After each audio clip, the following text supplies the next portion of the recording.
I'm live now? Oh, okay. You're starting to record.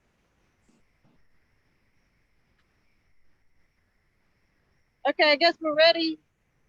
Okay, hi everyone. My name's Jamie Odom. I am the BRB Historical Officer, and I'm up here in Pennsylvania at Fort Necessity. And I'm actually down a mile away from Fort Necessity. This is the highway, and it's about a mile up the road. And Major General Braddock, the British general of the Coldstream Guards that we're going to talk about today, he has his own park a mile down the road, and we're going to talk about him. Something that was interesting when I first got up here is they have a Braddock restaurant, which is really cool. You can see you have his portrait. It's a restaurant, bar, and inn, but since I've been here the last day and a half, it looks like it's a biker bar with probably good country cooking. I haven't tried it out yet. Good bikers. They look like they're probably just veterans or something like that. So anyway, we're gonna get started. I don't want to take up all Zoom time. So we're gonna walk down here to his park. So a little background information first.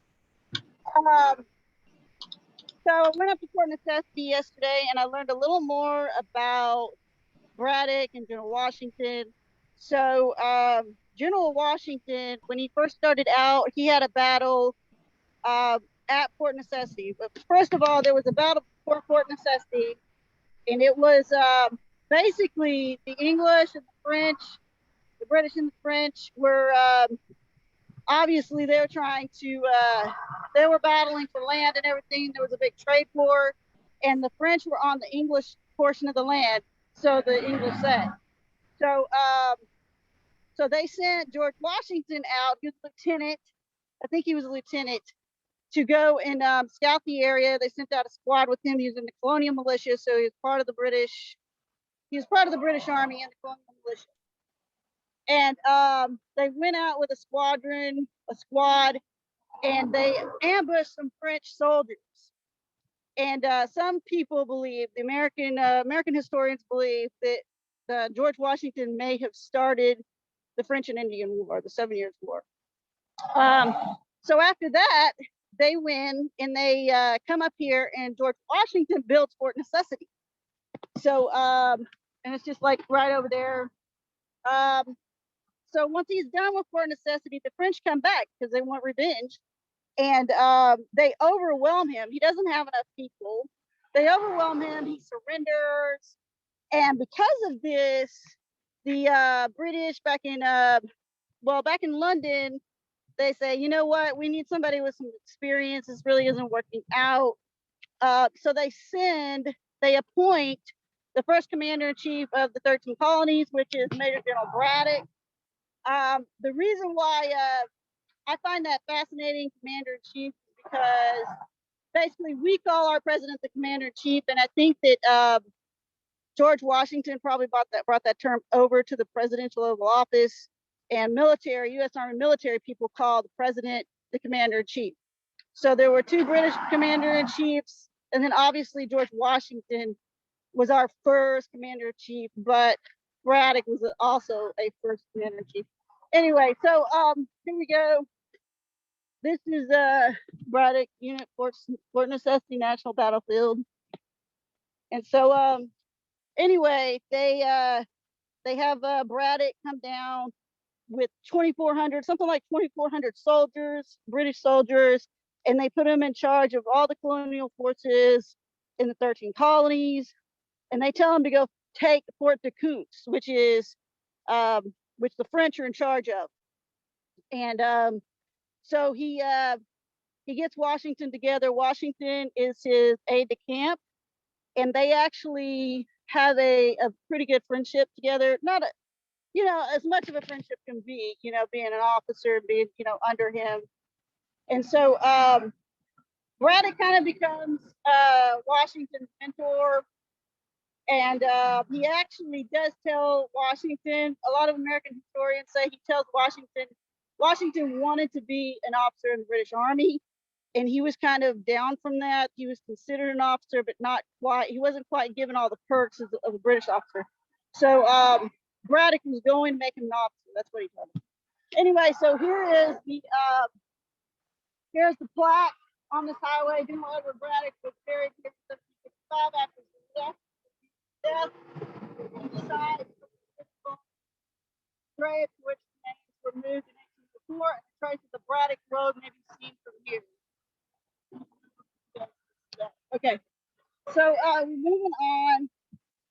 So when Braddock, so I was telling you guys, they send Braddock down here, and with his 2,400 men, and he gets halfway to Fort DeCoons, and he's ambushed by the French and the Indians.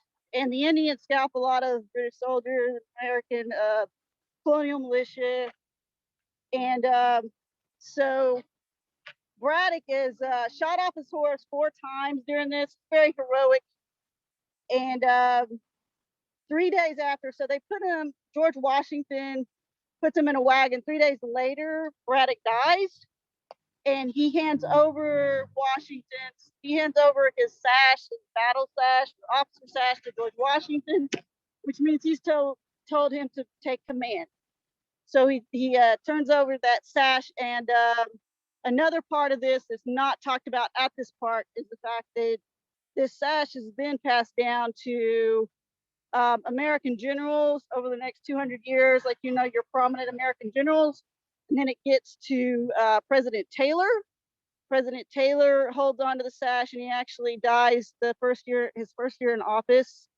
They're not sure why he died, but then he gives his sash to his daughter, Braddock's sash to his daughter. His daughter holds on to it. The Coldstream Guards actually asked for the sash to be returned to England, but it's an emotional attachment to his daughter, and she won't let go of it. So what the U.S. government steps in about 10 years later, because Coldstream Guards are still asking for the sash, and they create this monument. So they create the monument, and they invite the Coldstream Guards here in 1913, and they have a ceremony. And there are about 5,000 people, if you can think of it. Over there on those hills, there are about 5,000 people that gather right here. And you have the Coldstream Guards, the mayor, and some other people, and they do a ceremony commemorating Braddock. So this is like one of the plaques here. You can see this is Braddock. And I'm just going to read a little bit of this to you. Before the Europeans, only Indian trails led through virgin forests that once stretched beyond the horizon. Okay, in 1755, Major General Edward Braddock, British Army, widened Washington's road. So let's see here. Okay, about 1750, Nemacolin, a Delaware Indian, blazed a trail past here for the Ohio Company. 4 years later, Virginia militia under Lieutenant Colonel George Washington cut a narrow road through this wilderness from present-day Cumberland, Maryland, to beyond Fort Necessity. So in 1755, Major General Edward Braddock, British Army, widened Washington's road and extended it to the Monongahela River, which is actually the name of this battle.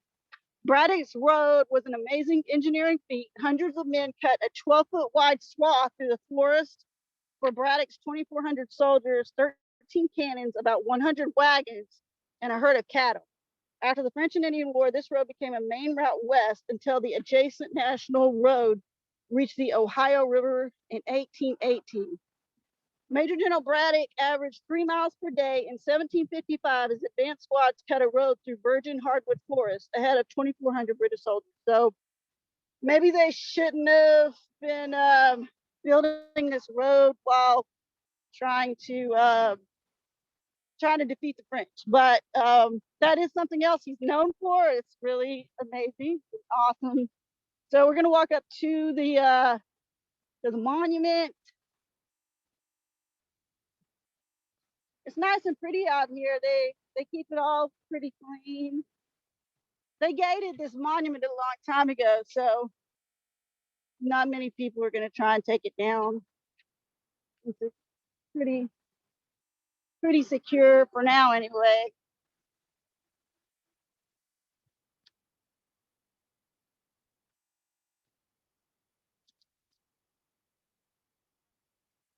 So there's like there's about 3 plaques on here.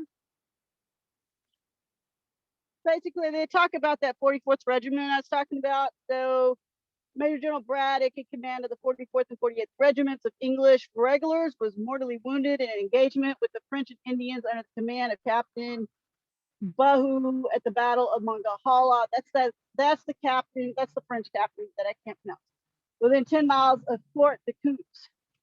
Now Pittsburgh, July 9th, 1755. He was borne back with the retreating army to the old Orchard camp, about 1/4 a mile west of this park. So also, they got another plaque. This monument was erected and dedicated to memory of Major General Edward Braddock, Memorial Association of Fayetteville County.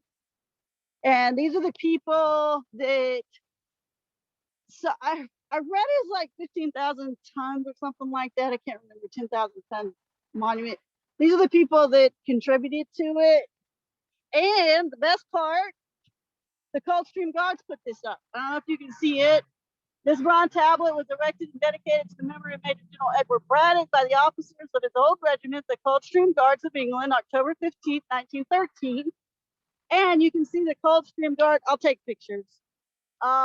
You can see the Coldstream Guard symbol right there in the crown. So that's pretty cool. So that's that. Now we're not done though, because that's where they moved Braddock's remains after they found them.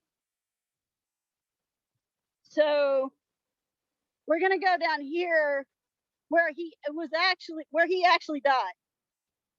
So this is a part where people say that they've seen ghosts, and this is on the 10 most America's haunted list, which really freaked me out with Mike not here.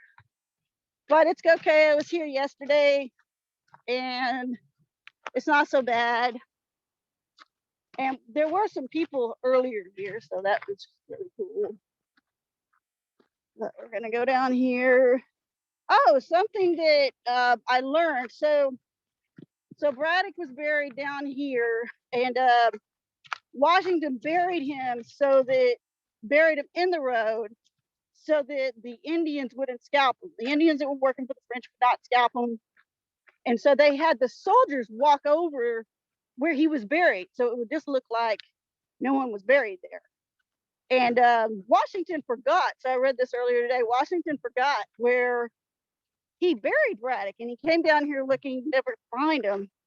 And then in 1804, some construction workers were working on this road, and they found his remains. So that's good. So this tablet marks the spot where Major General Edward Braddock was buried, July 14, 1755. His remains were removed in 1804 to the site of the present monument, which is up there that we've already been to. So I'll just show you this. So this is a creepy woodline area. So I guess they just would have come from that direction. And they came from, I read this last night because I was a little confused on where they started, but they started in Winchester, Virginia. So they had marched quite a ways. And it was just down through there.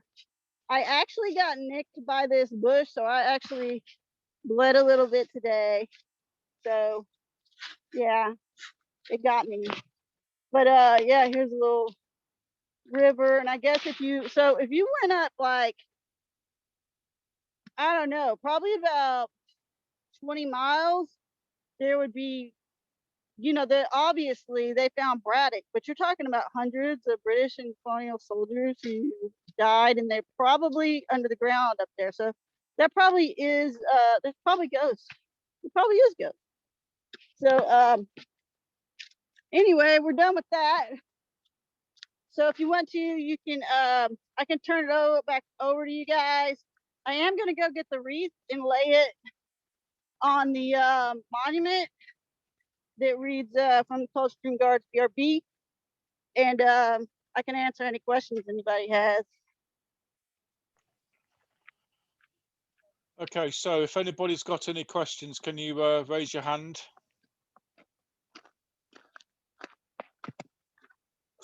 Okay, Peter, let me, if you want to unmute yourself.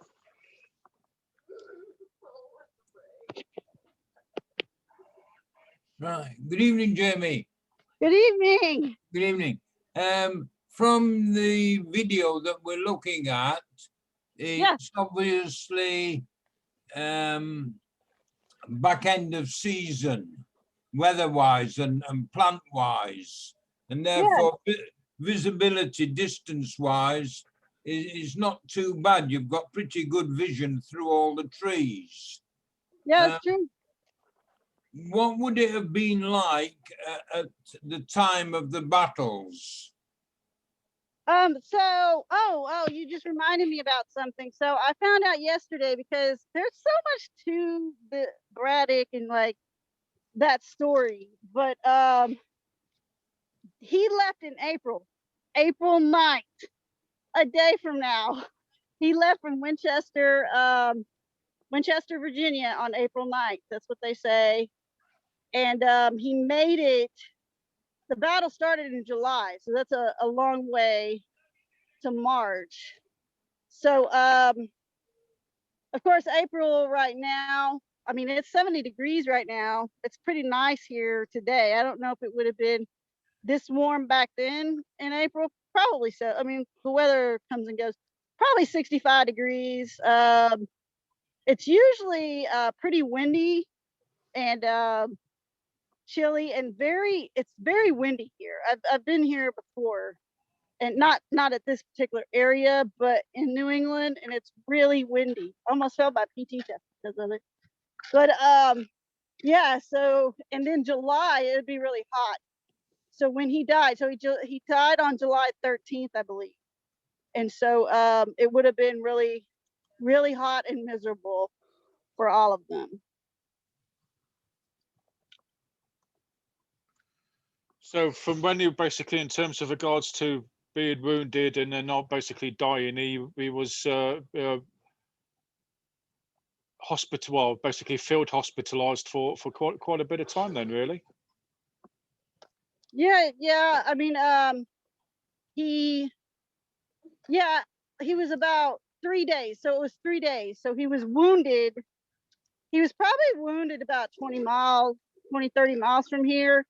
And they put him in a wagon and they brought him down here.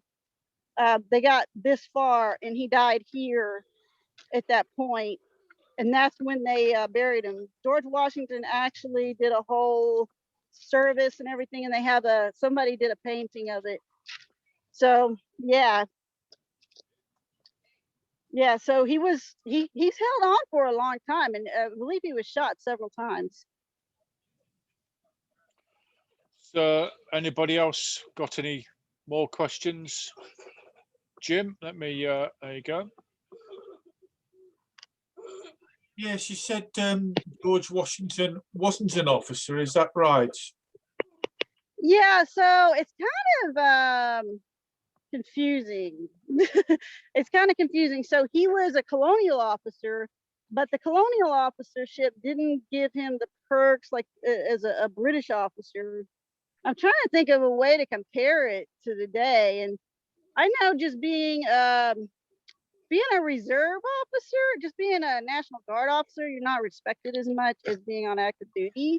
And I guess if you times that times 3, that's probably the way he was treated. So he was treated like they wanted him to go out and do all this crazy stuff as an officer of the colonial troops, but he wouldn't have been able to be put in charge of like your regular Coldstream Guard troops. Maybe every now and then if needed, but they wouldn't trust him with that, and that upset him. And he was trying to get that commission, and they wouldn't give it to him. So that was like one of his obviously disgruntled issues with the British Army. So it was just like he was a colonial officer, I guess. I mean, the only way I could explain it is probably like a reserve officer. Kind of you're doing a lot of the same things, but you're just not given the respect, and you don't have as many perks. That's true for me in the National Guard. There are things that active duty officers can do that I cannot, because I just don't have that power. I don't have that administrative power. Thank you. Mm-hmm.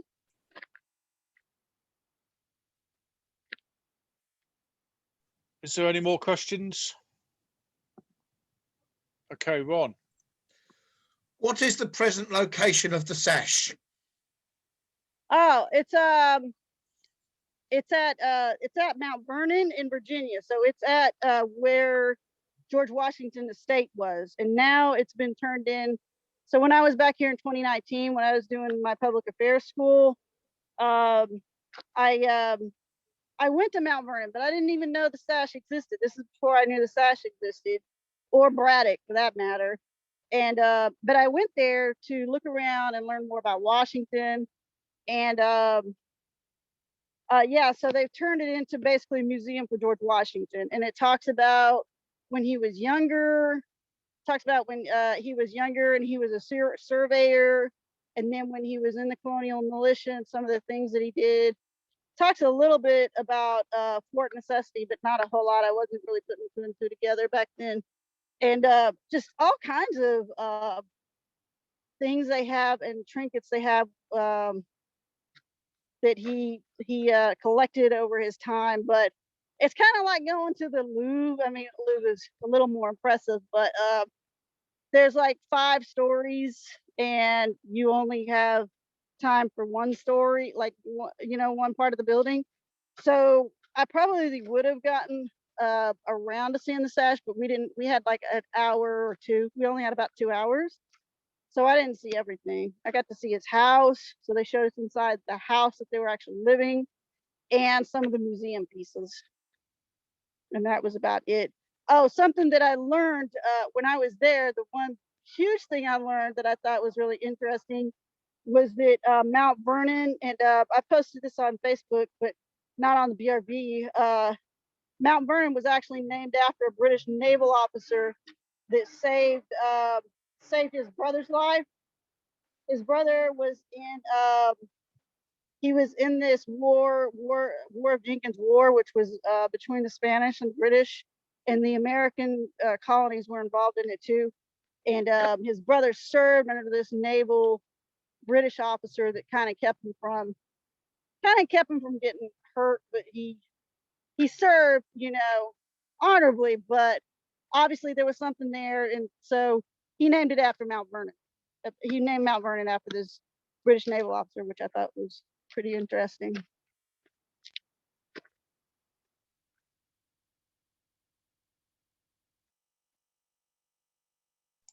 Thank you. Okay, so any more questions? Okay then. All right, so I take it then, Jamie, that you're now on the way to collect the wreath. Yes, I'm gonna do that.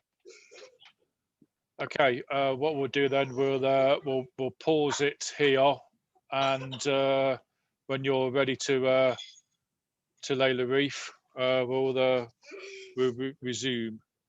Yeah, sure. Blue, red, blue.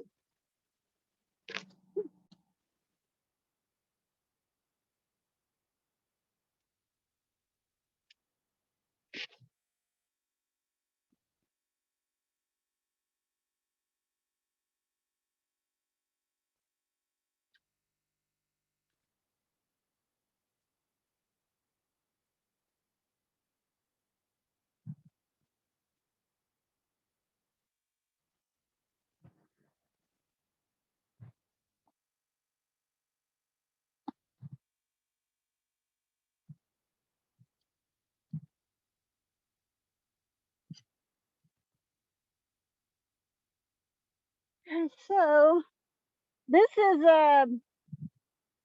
it. So this is what I got.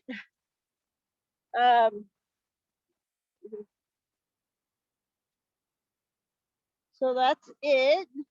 It kind of has a blue, red, blue feel. I was going to put in memoriam to Major General Edward Braddock and all this, but apparently words cost a lot of money. So, but they came up with this really nice idea. So these are like little ribbons, and it says BRB reorg, and then it says Coldstream Guards, in Noli Secundus. So it's a nice memorial to him. And we're gonna put it here. We could, I think we could put it up, but I'm afraid it's not gonna. We're just gonna put it here. What'll happen is it'll be out here for probably a week or two. And then once it starts looking shabby, they'll probably take it down because it's not biodegradable. So these are like little silk flowers that actually, they look pretty. And so they're weather resistant. So it'll be a while, but there we go. Or we can actually put, this is to put it in the ground. You can actually put it in the ground. People on the highway can see it. It's supposed to just kind of go in here like this. There we go. Yeah, there we go. No, that'll be nice for a little bit. So that's about it.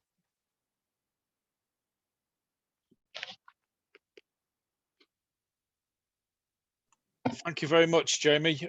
Jason, I don't know if you want to say a few words, as obviously you're our Coldstreamer that's on tonight. It's very interesting, Jamie. I never heard of them till you mentioned them. Yeah, a lot of people haven't, a lot of Americans haven't either. So it's but history nuts will run across them. So he's still remembered. I mean, there's that much in the history of the past that we don't know till you mention them. Do you know what I mean? Or people. Do you know what I mean? Obviously, we've all heard of George Washington, but I'd never heard of him, this gentleman. Braddock, do you know what I mean? Never heard of him. He wasn't taught in basic training, for want of a better word. Do you know what I mean? Yeah, history. Yeah, that is one thing. He probably wasn't at the time. He probably wasn't. Obviously, they thought of him. They thought of him highly before he was defeated. They thought of him highly as somebody that could get the job done. But I think because it was a defeat, maybe the British leadership, they just kind of looked the other way, like, well, that didn't really work out very well. So maybe that's why, But it is a big deal. I mean, there are a lot of things, and probably they didn't realize what kind of impact he did make, like just little things. Well, he was the first commander-in-chief, and plus also he did cut down that road. So he did create the first road in America, which they may not have thought about, at the time. So then he's just kind of swept under the carpet over the pond, but people here still remember him for, a lot of the things that he did that were good. I mean, it wasn't all good, but there were some very, very important things that he did right.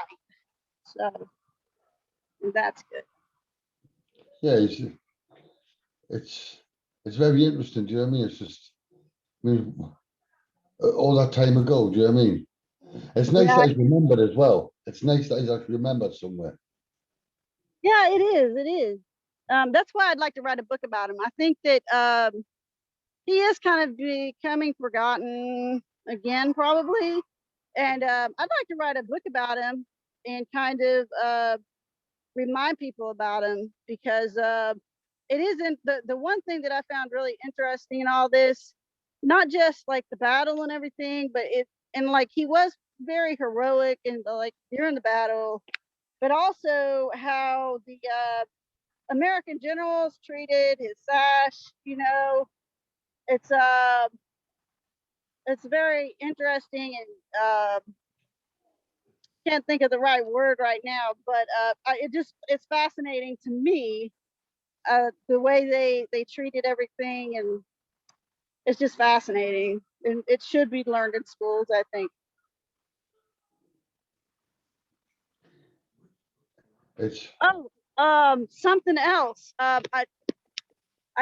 forgot to tell you guys is so back in Winchester, Virginia, where they started, there's a cannon there in memoriam to General Braddock. And on this website, this one website where I got a lot of this information, the guy said it's there and there's a memorial to it and there's a lot of information on it. It seems to have been forgotten. Like people just drive by it and there's not really a big plaque saying, hey, this is, you know, one of the cannons. So these cannons were left over. Braddock couldn't take all the cannons. He took a bunch of wagons and ammunition, but some of these cannons he couldn't take. So there are little towns in Virginia and Pennsylvania where they have these kind of memorials to Braddock with a cannon, like with the cannons that were left behind. British cannons. Yeah, and there's a one cannon that is a traffic circle, and that's one of the cannons that he had to leave behind because another thing is he didn't get the support that he should have. So there was a lot of things that were left behind that he couldn't bring. Well, even back then, logistics was probably a problem. Do you know what I mean? Yeah, Logistics yeah, there was was. a problem. Yeah, the logistics and all of it was a really big deal. So he had a lot that he had to deal with, and people just were not getting everything together fast enough. So he's like, you know what, we're leaving, we're just leaving. So yeah, a lot of things were left behind, and now they're kind of relics, and they're like on traffic circles, and back there in Winchester, Virginia. And there's like 2 other cannons in 2 other towns near here with one of the cannons that he couldn't take.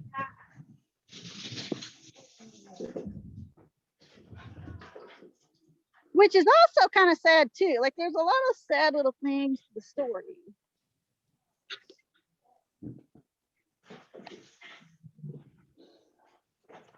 It's, I mean, them cannons now that are on roundabouts and in certain towns, at least they're kept and maintained for historical value, and they're not melted down or, do you know what I mean? So they're maintained and people can see them. Yeah, true. They can't see them.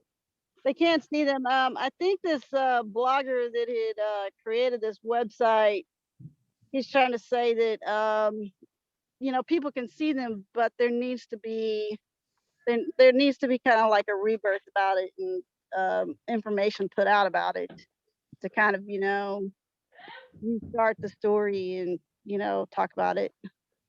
So yeah. Yeah, it's really interesting. They said that there's a cannon at a naval academy. One of his cannons is at the naval academy. Perhaps somebody needs to write a book about it. I think so. I think so. Because actually, I'll post this on Facebook. I can post it on the BRB webpage, Facebook page too. There are a lot of books about him, but not about him and the cannons that were left behind and the sash and the American generals and the president and all this other stuff. So I think a book putting those 2 together would be a better book. It'd be interesting. I think people would really find it fascinating. Yeah, Well, I'd love to write the book. I want to write a book about it.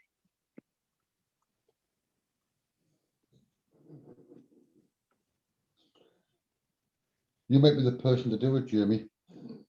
I think so. I'd love to do it. It'd be my first book. And I think that, you know, there's a lot to a book, but I think what I'm going to do is I'm just going to write the book because, you know, a lot of people think, oh, well, I got to write the book and then will people approve it to be published? Well, you can write a book and publish it, but I mean, maybe it won't, you know, there's like certain companies that might not, you know, say, oh, well, we'll publish your book or we'll, you know, generate copies for you. So technically anybody can write a book, and I have to think about that too. I don't have a lot of money to publish a book, but it's not about that. Like I had a friend, a JAG officer friend, who he wrote a book and he just he published it on Amazon. Amazon said, okay, no problem, we'll sell it for $2 and you have a book. And now he's a writer. He has a book that he published. It's about terrorism. It's actually about a virus, that they drop on the United States. It's like measles or smallpox, and he wrote it like 5 or 6 years ago. So, and yeah, I mean, he's just like, you know, JAG officer, and he wrote a book, and now you can buy it on Amazon. So I think I'm kind of analyzing it too much, and I can write the book. If people read it, they read it. If they don't, they don't. I don't have to spend a lot of money on it, you know. Could you publish it electronically, like on Kindle? What's that? On Kindle. Like On an Kindle, ebook? probably so. So the good thing is there are a lot of other platforms you can go through now, get your book published, or for people to sell it. So it's not just like you're waiting on these huge companies to approve your book. So, you know, Kindle or Amazon. So I could, something I've been wanting to do with some of the genealogy research I've done is just like publish a small book on certain people's families and some of the stories that I found. And I think I could do that no problem. And I think I could do the same thing with the Braddock story. Just write it, and then people are gonna, you know, people are gonna read it, or they're gonna purchase it, or they're not. Only one way to find out, isn't there? And you might find that the Coldstream Guards Association or something like that might be quite interested too. Yeah, that's true. Maybe so. I mean, I didn't even think about your side of things and the fact that you guys would be interested in reading a book like that. And you know, maybe they might advertise it or something, because it's about them, really.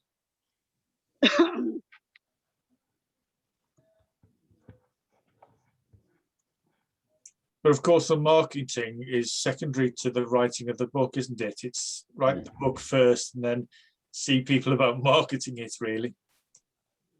Yeah. I mean, there's a lot into it, but I think instead of me just seeing all of these mountains to climb for the book, I think I'll just write it and we'll see what happens.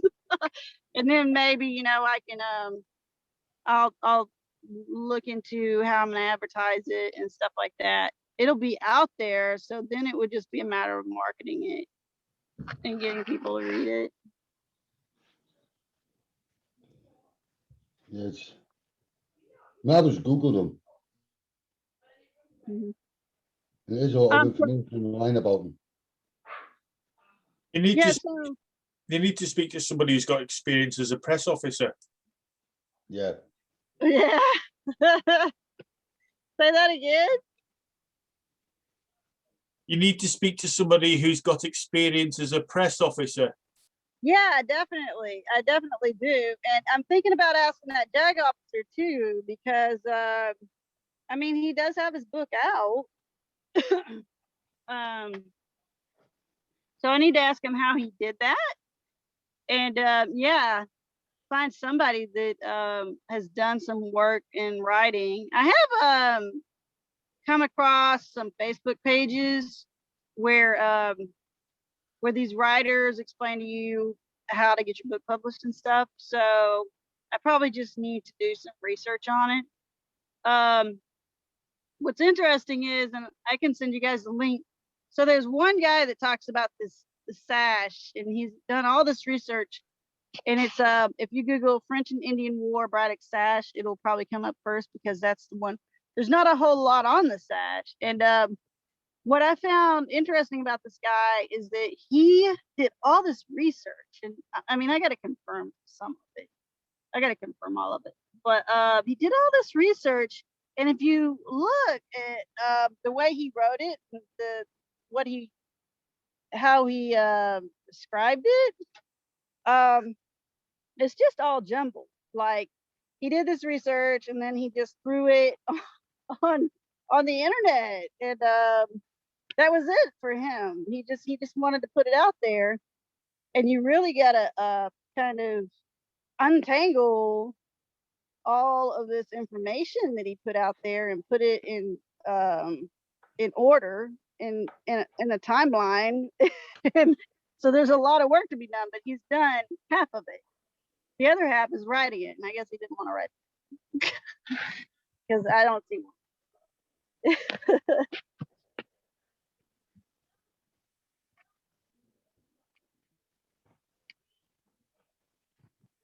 Okay, so is there any more questions at all? Okay, No. well, right, Jamie. Well, thank you very much for that. That's absolutely fantastic. You've Thank you. done yourself proud there, and thank you very much for your time on this. Oh, no problem. I appreciate it. Thank you. I had fun. Jamie.